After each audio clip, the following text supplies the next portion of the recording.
tardes, muchas gracias a todas las personas que nos acompañan aquí en el péndulo de San Ángel y gracias también a quienes nos siguen en línea, que se están conectando a esta transmisión para presentar hoy este libro, una novedad de siglo XXI Editores, Álvaro Obregón, Luz y Sombra del Caudillo, que publicamos en la colección de Vida para leerlas.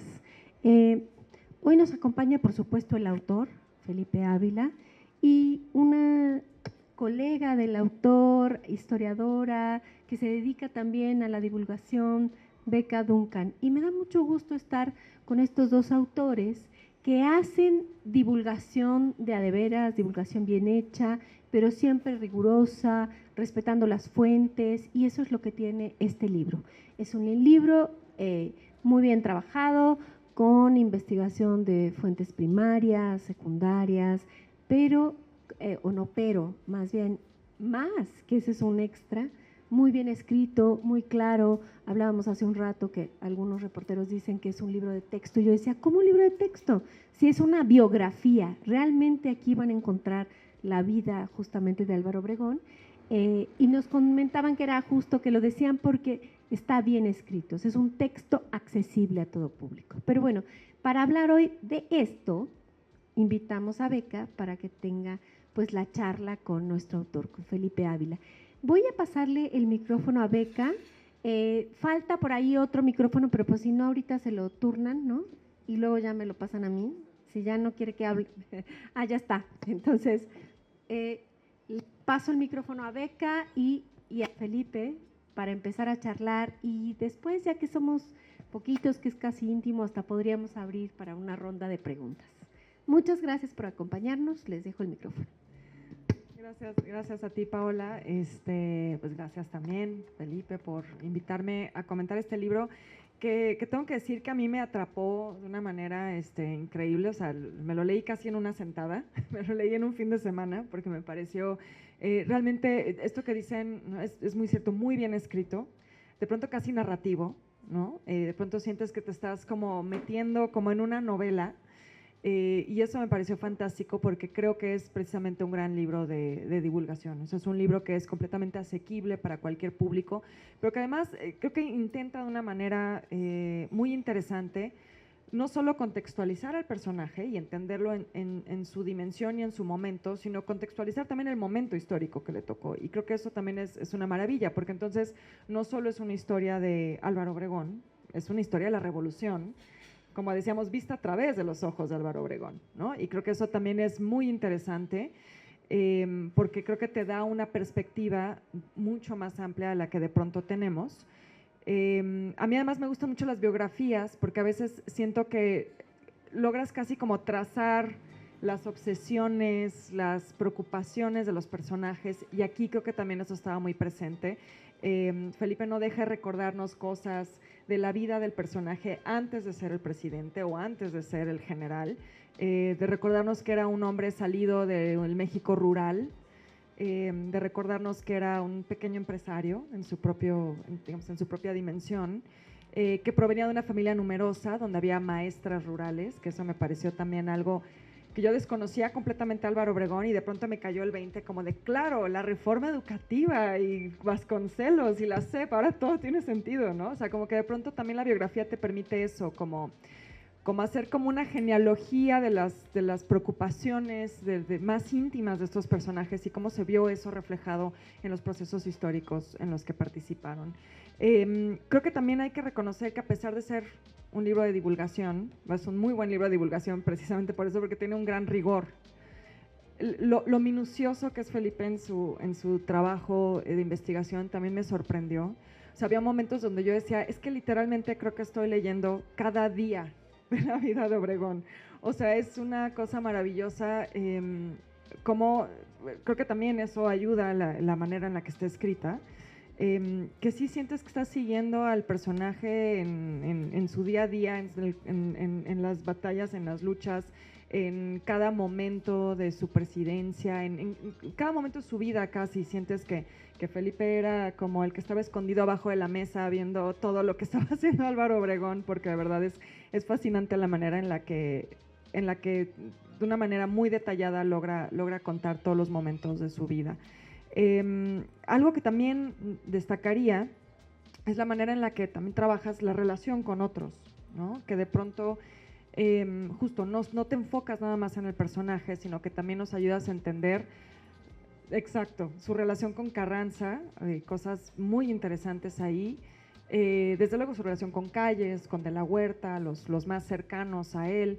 Y eso creo que también a mí me pareció muy interesante porque de pronto vi una dimensión de Obregón que creo que no tenía tan clara. Y mira que yo, si un periodo me gusta son los años 20, pero yo pues me clavo más en el arte que en la parte política, ¿no?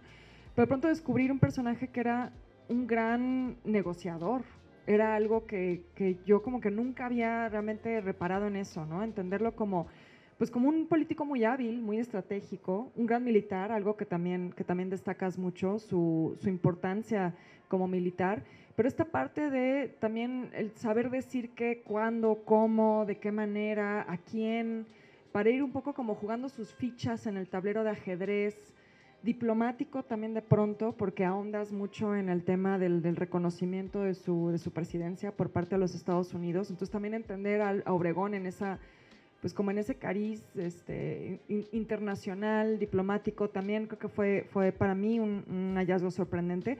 Y también sin perder de vista que es una persona, ¿no? Que creo que a veces es lo que a los historiadores se nos olvida, y creo que también pasa mucho con el público, con los lectores, que nos imaginamos estos personajes nada más como eso, como el retrato que vemos en la monografía y en el libro de texto, y se nos olvida que también son personas que tienen todas las complejidades que tenemos todos nosotros, todas las contradicciones que tenemos también todos nosotros, pero también esa parte como divertida, que bueno, Obregón se presta, ¿no? Pero para mí fue también fantástico como pues recordar esas cosas que de pronto cuentan, del Obregón, que era completamente simpático, chistoso, que contaba chistes, que bueno, que en el momento en el que Villa está a punto de fusilarlo, se pone a contarle chistes a los que lo estaban custodiando, ¿no? Su memoria prodigiosa es algo que yo no sabía, y también me sorprendió mucho esas anécdotas, la de las cartas repartidas en la casa, la lista de nombres también, ¿no? Aspectos de la persona, que quizá no tienen nada que ver con sus habilidades políticas, que quizá no tienen nada que ver con su papel en la guerra de revolución, pero que te ayudan a entender el personaje con una profundidad y en toda su dimensión humana. Eso también creo que lo logras hacer muy bien. A pesar de eso, de decir que de pronto me quedaba con ganas de más, yo decía, bueno, ¿y qué onda con las hermanas? Yo quiero que me cuenten más de las hermanas, y yo quiero que me cuenten más de este y del otro, y creo que de aquí salen también, que eso me pareció fantástico, creo que eso es lo que hace un buen libro también, es que de pronto pones ahí como el hilito para que ya tú lo jales y te vayas, ¿no? Y entonces ya tú te pongas a buscar quiénes eran estos personajes, o tratar de entender más sobre ellos.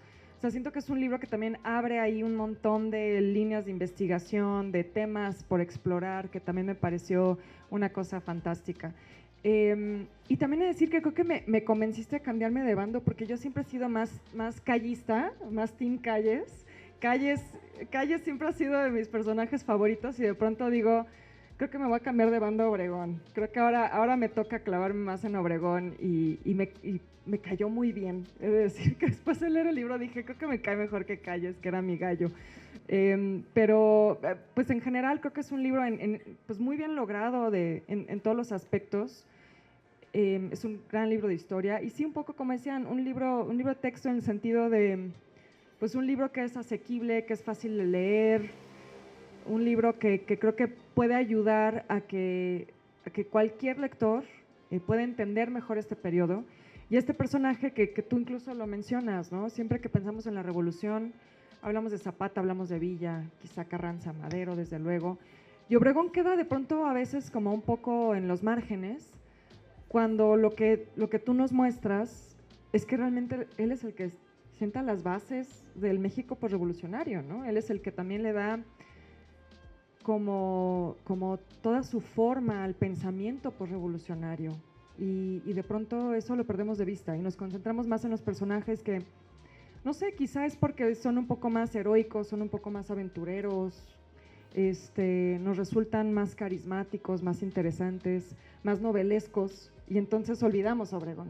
¿no? Y creo que eso también es algo que agradezco, es que reivindica a este personaje que había quedado un poco olvidado.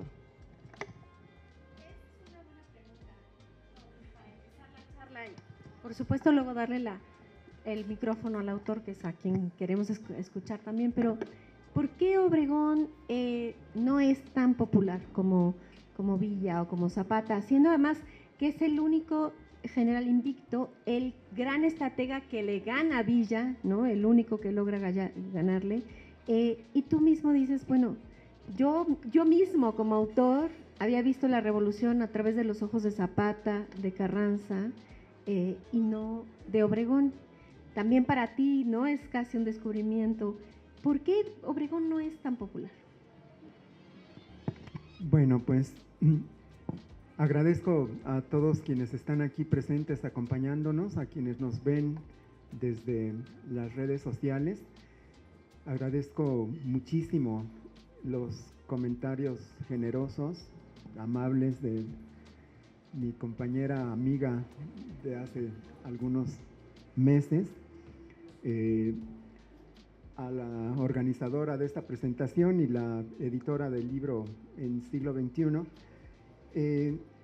Bueno, quisiera comenzar diciendo que, en efecto, yo tengo muchos años trabajando la Revolución Mexicana y me he especializado sobre todo en Emiliano Zapata, en el villismo, en la Convención de Aguascalientes, en el movimiento obrero, en los líderes populares de la Revolución. Y siempre Obregón me aparecía, pero como enemigo de los personajes y de los procesos que yo estaba trabajando. Siempre era el Obregón que estaba del otro lado de la mesa y que le ganaba a mis héroes preferidos, ¿no?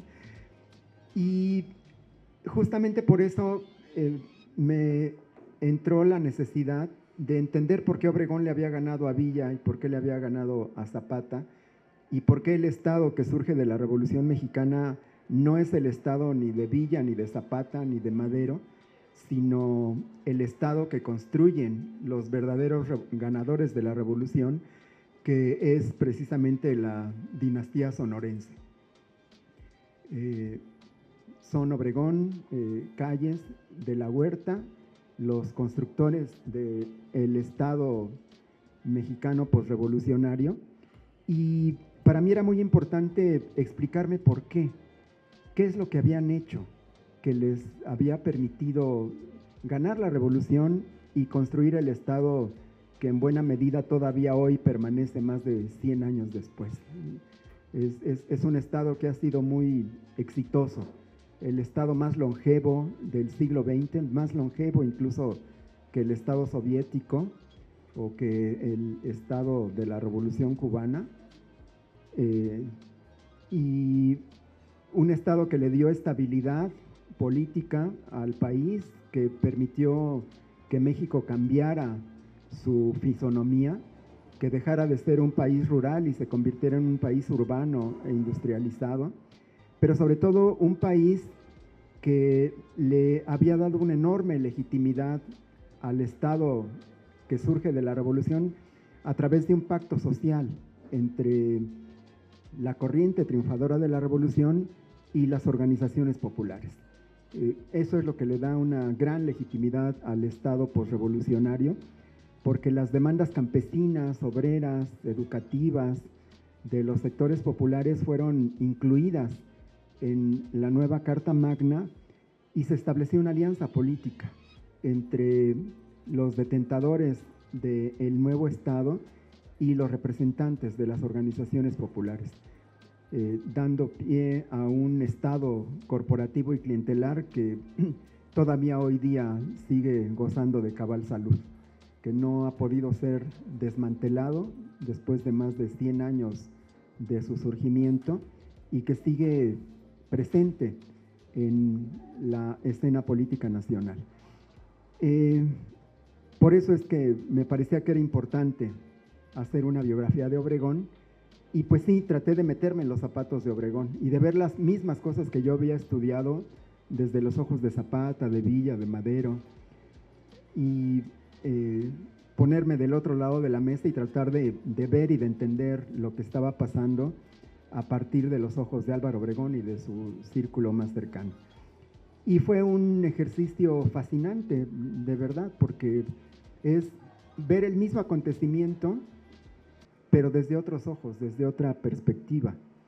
Y es, creo, un ejercicio intelectual interesante, porque el desafío que yo tenía era que no mi simpatía personal por Zapata o por Villa me obnubilara y me sesgara mi manera de ver y de entender los acontecimientos, y que tratara de entender las razones por las cuales Obregón y los suyos hicieron lo que hicieron, de entenderlos y de explicarlos a través de una narrativa que fuera pues lo más amena posible.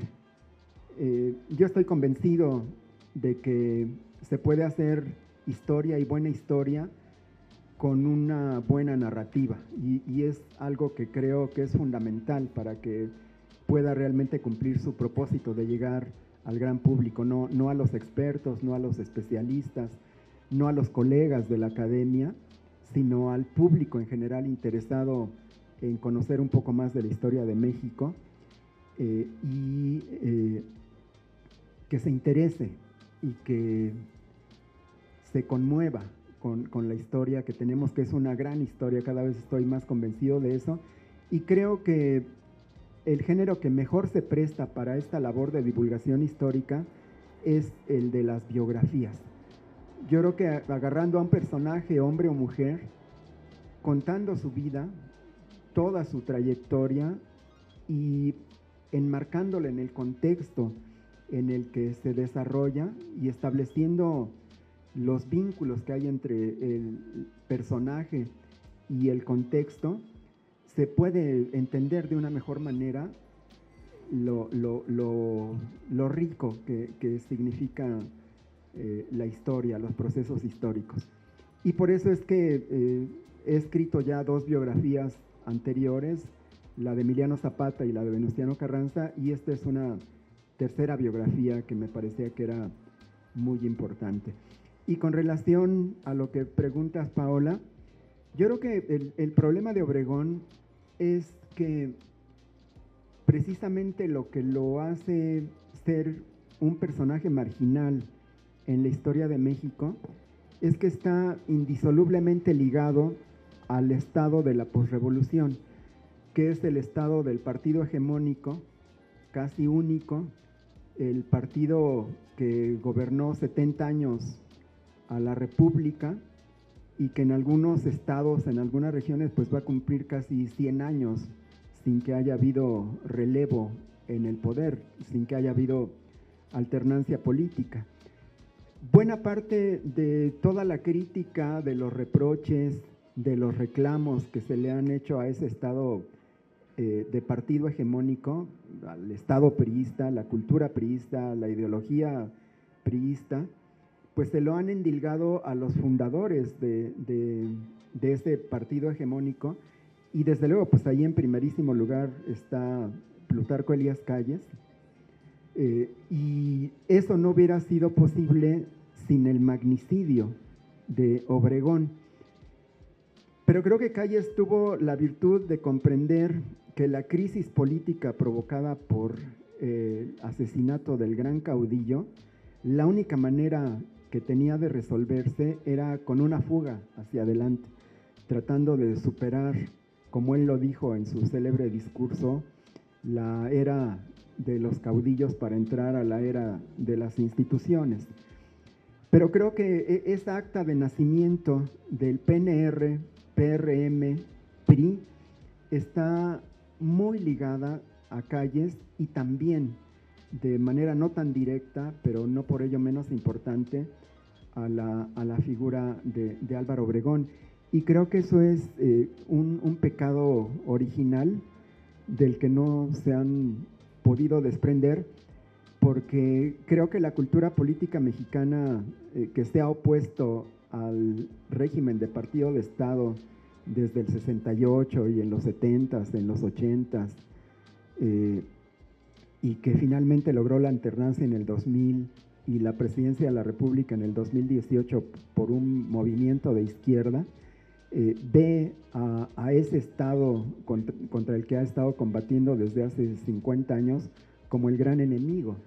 Y entre los fundadores de ese Estado enemigo, pues aparecen en primerísimo lugar Plutarco Elías Calles y Álvaro Obregón, y creo que eso en cierta medida explica que no se le haya dado importancia o que se haya construido un enorme juicio de condena, que por otro lado tiene mucho de razón. No estamos aquí haciendo una apología y una defensa de Álvaro Obregón, pero creo que sí es necesario comprender estos procesos porque de otra manera pues seguimos en la historia maniquea de los buenos contra los malos y terminamos por no entender lo que realmente está sucediendo en la historia.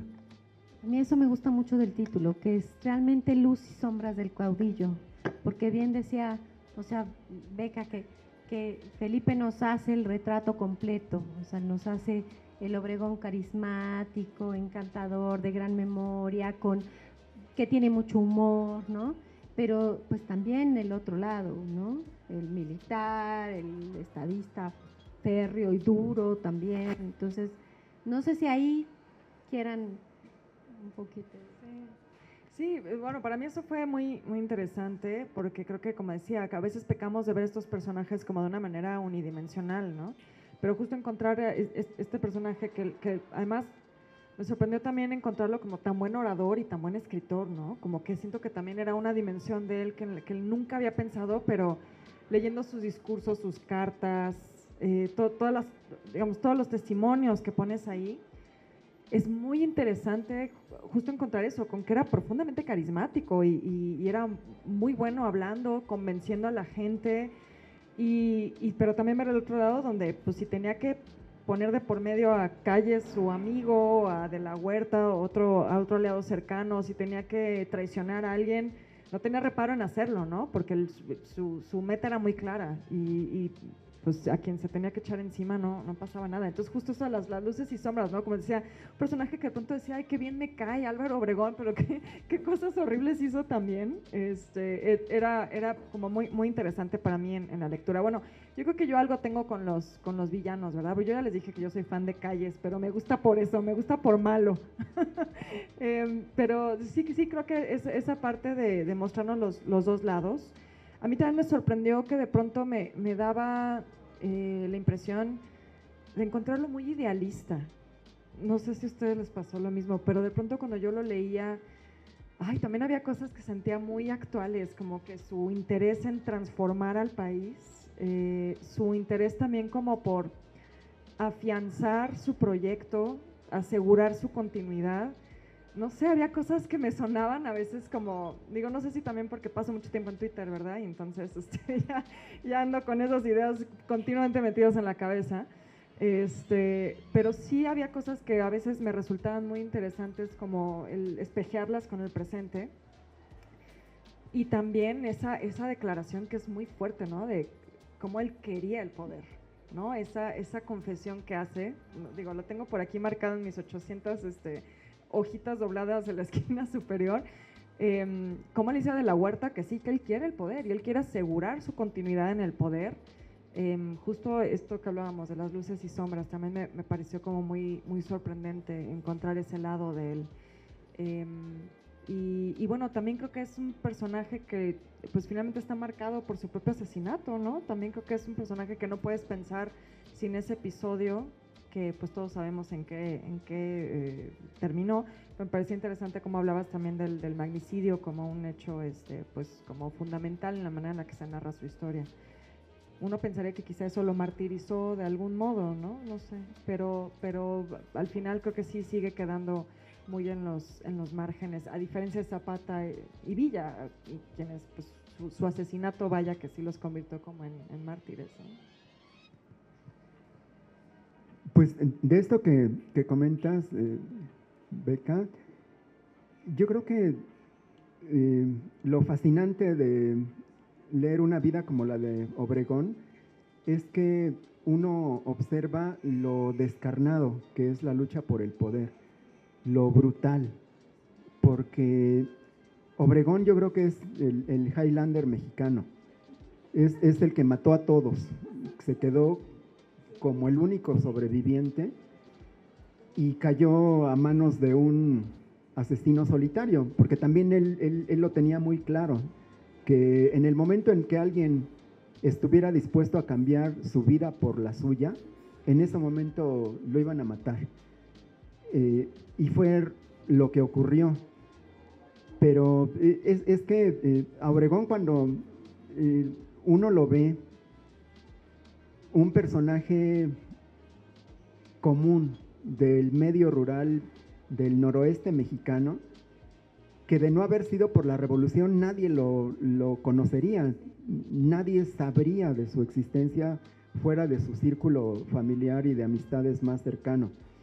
Y sin embargo la revolución le brinda la oportunidad de hacer brillar sus cualidades, su talento innato como militar, como político, como estratega, y esa ambición que la tiene él tan consciente y que se convierte en el leitmotiv de su vida. Él está pensando en la presidencia de la República, yo creo desde que le gana a Villa y que destroza la División del Norte en 1915 y que se convierte en la estrella fulgurante del constitucionalismo. Y desde luego se da cuenta de que primero va Carranza, pero el que sigue es él.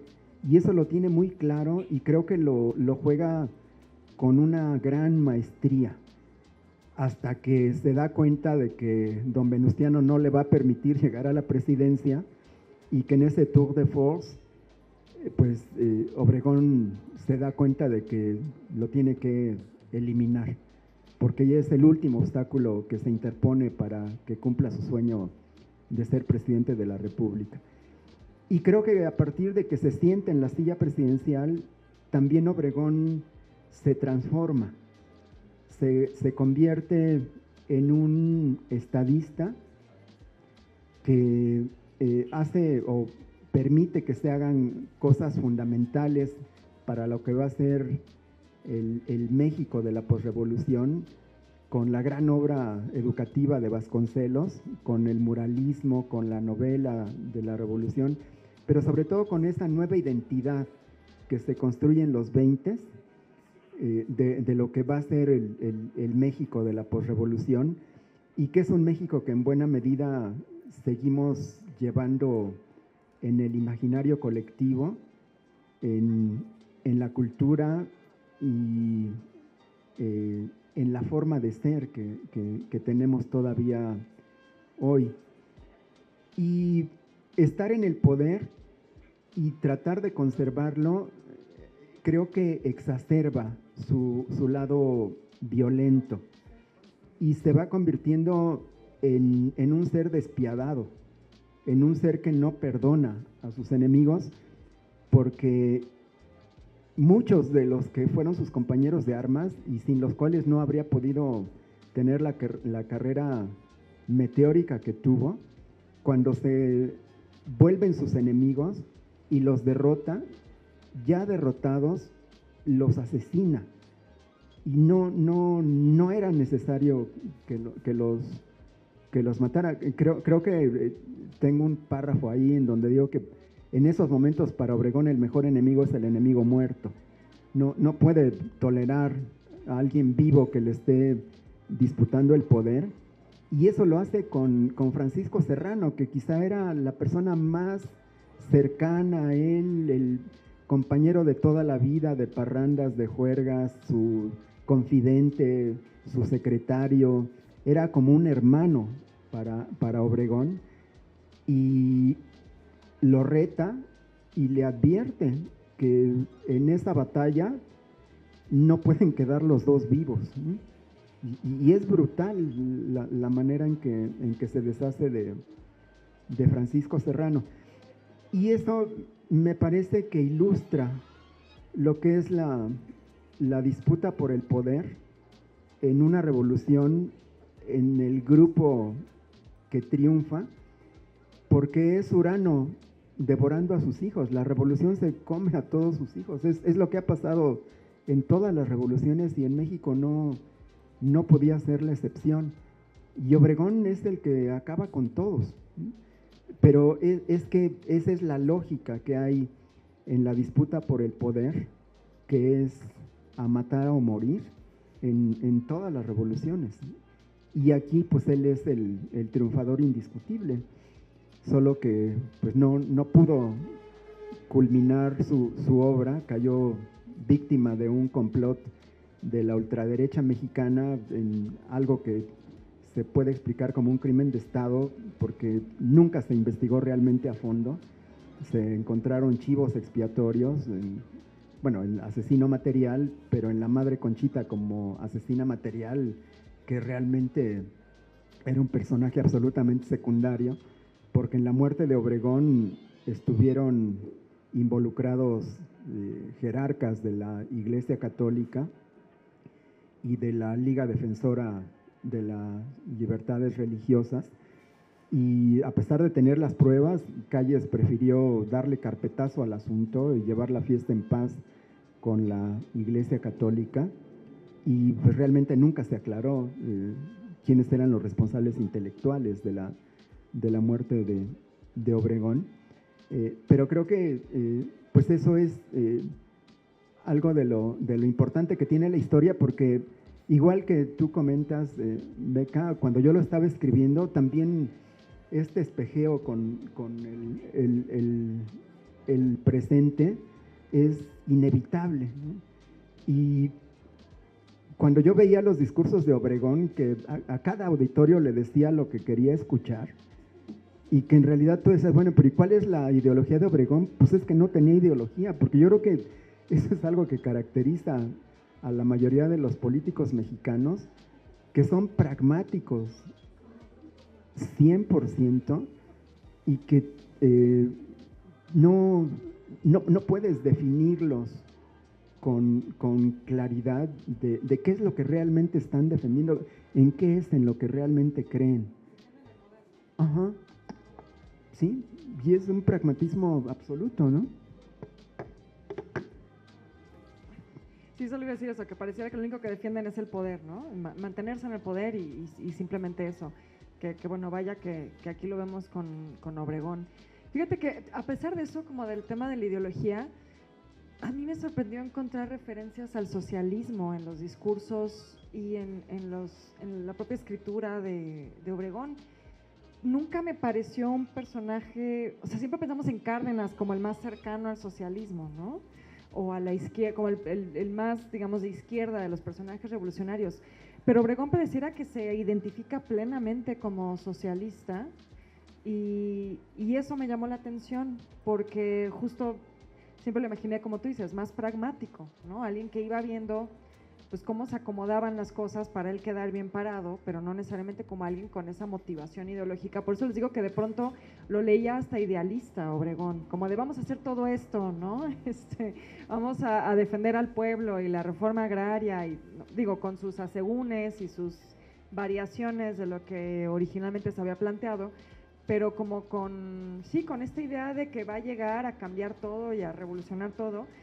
Y esa parte socialista sí me pareció muy interesante, porque nunca lo había identificado como un personaje socialista. Entonces no sé qué nos puedas decir sobre esa beta de izquierda que tenía Obregón. Sí, a mí también me llamó mucho la atención. Yo ya tenía claro que él se había dado cuenta primero que nadie de la importancia que tenía aliarse con los obreros, con el pacto que promueve con la Casa del Obrero Mundial en febrero de 1914 y con los batallones rojos anarcosindicalistas, entre comillas, que se enfrentan a Villa y a Zapata. Había dado muestras de su genialidad para aliarse con las asociaciones sindicales. Y luego en 19, cuando se lanza a la presidencia, hace un pacto con la CROM de Morones, y con los sobrevivientes del zapatismo, con Soto y Gama, con Gildardo Magaña, con Genovevo de la O, y entra del lado de Genovevo de la O, cuando ya han asesinado a Venustiano Carranza, en una imagen por demás simbólica, porque es la alianza entre el obregonismo y el zapatismo para hacer un lado a los carrancistas, ¿no? Me sorprendió mucho esto que dices en los discursos y en declaraciones, en entrevistas, de sus simpatías por el socialismo, aunque pues es un socialismo muy superficial del que él habla, es por las noticias de la prensa, por lo que se entera que está pasando en la Unión Soviética, por las luchas de los comunistas alemanes, de la experiencia de la República de Weimar, pero no es ni un teórico ni alguien muy leído, tenía una memoria tan prodigiosa que lo que escuchaba después lo podía repetir y lo hacía suyo, ¿no? Era una gran virtud. Pero creo que sí, a los obreros les decía que era socialista y a los campesinos les decía que era agrarista, pero a los patrones les decía que era capitalista, ¿no? Entonces, bueno, hasta la Iglesia Católica les habló del socialismo. Eso la verdad es que me sorprendió mucho leer esa parte.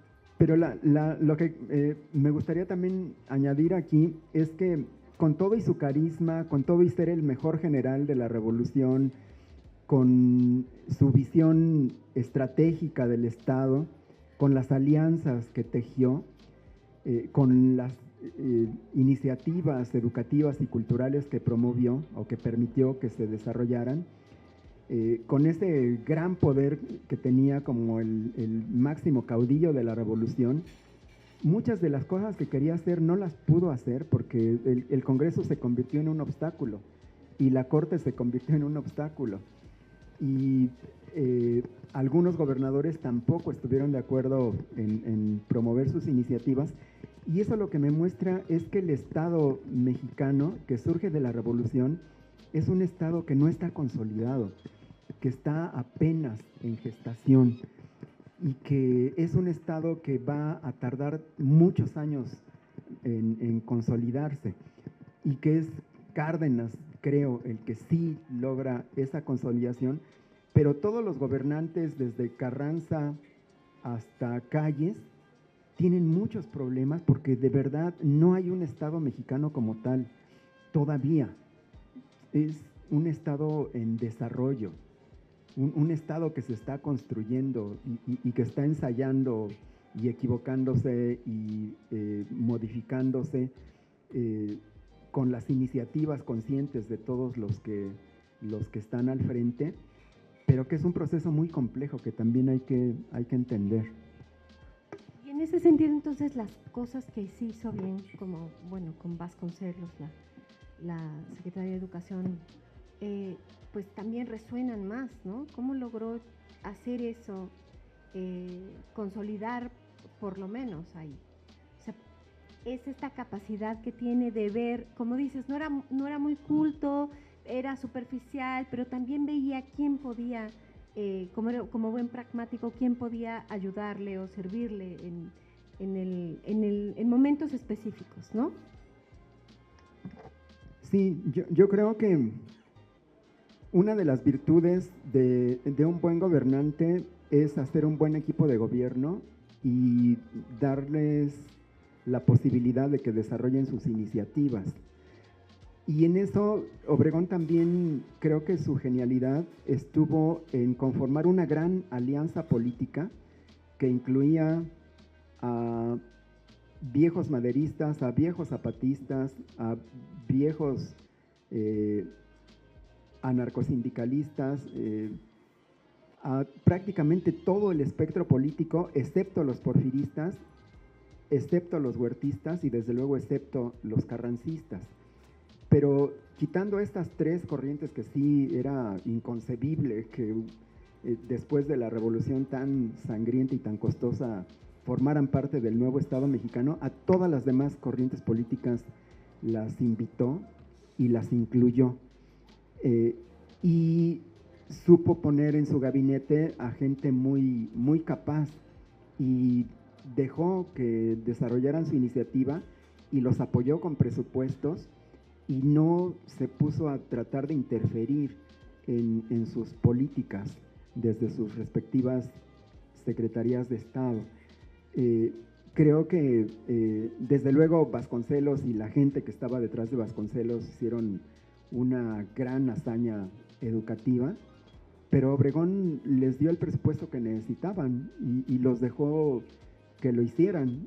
Y Vasconcelos pues invitó a los muralistas, invitó a grandes educadores, educadoras y sentó las bases del sistema educativo nacional que todavía hoy tenemos. El sistema de educación que hoy tenemos sigue caminando por los rieles que sembró Vasconcelos y ese gran equipo con el que comenzó esa titánica labor.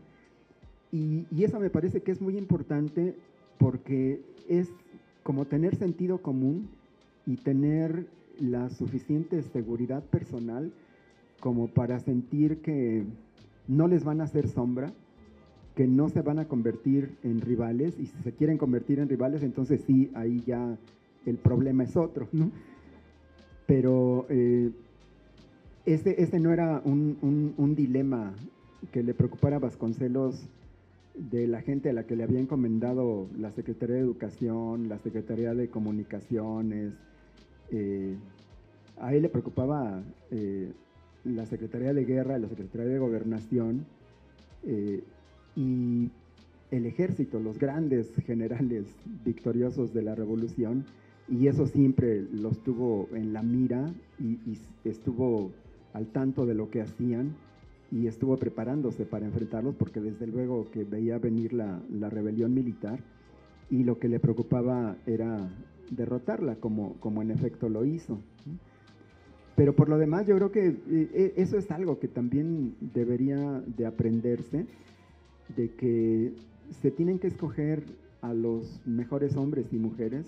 Bueno, entonces no había mujeres en el gabinete, faltarían muchas décadas para que conquistaran ese lugar. Pero reunirse de las mejores personas o de algunas de las mejores personas y dejarlos que desarrollen sus iniciativas sin obstaculizarlos, sin celos. Creo que eso es algo que vale mucho la pena de valorarse. Sin duda. Bueno, el tiempo se nos fue, ya me están diciendo que vamos a acabar ya en unos minutos, así que si quieren podríamos abrir a un par de preguntas, si están de acuerdo, y ya después cerrar con Beca y con nuestro autor.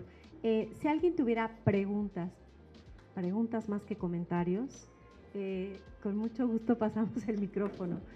Si no, voy entonces a darle el micrófono a Beca para un último comentario y después que cierre el autor. Muy bien. Yo tengo una pregunta más que un comentario. Muy bien. Yo quería preguntarte, Felipe, si tú tuvieras que decirnos cuáles son para ti los momentos que definen al personaje de Álvaro Obregón, ¿cuáles serían?